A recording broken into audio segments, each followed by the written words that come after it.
Papunta ako ng Quezon City Memorial Circle para sa isa na namang pageant ganap.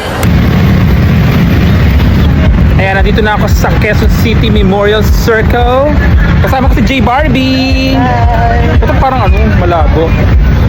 Genchi Philippines 2025 Fashion Show ang event namin tonight.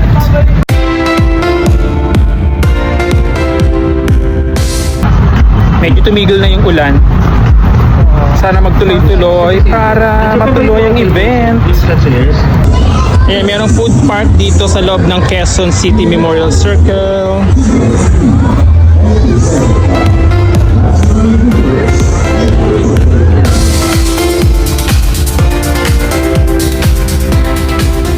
Kunin lang namin yung media pass namin. Diyan gaganapin ang event. Genchi Philippines 2025, the ultimate search for the next generation Chinoys.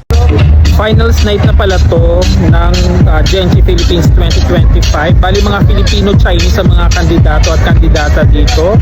Ang mananalo ay lalaban next year sa Mr. and Miss Chinatown Global na gaganapin dito sa Pilipinas for the second edition.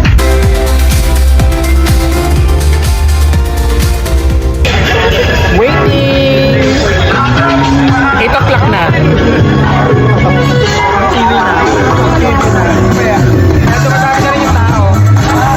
A few moments later. Ipinakilala na ang mga host ng Mr. and Miss Genchi Philippines 2025. First competition ang Chinese cocktailware, sumunod ang Filipino cocktailware.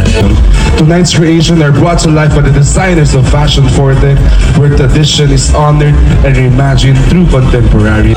Third competition ay ang Chinese formal wear, panghuli ang evening gown at ang formal wear. At pagkatapos ng 4 rounds ng competition ay inanunsyo na ang mga nagwagi. Congratulations sa lahat ng mga nagwagi sa first edition ng Genchi Philippines 2025.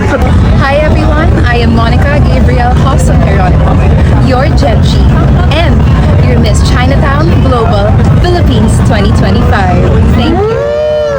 Aldrich Shen Perez, 23 years old from Quezon City, Mr. Genchi 2025 and Mr. Global Chinatown. Philippines. Ayan, tapos na ang aming coverage dito sa Genchi Philippines 2025 sa Quezon City Memorial Circle. Ayan ang mga nanalo. Next time, yung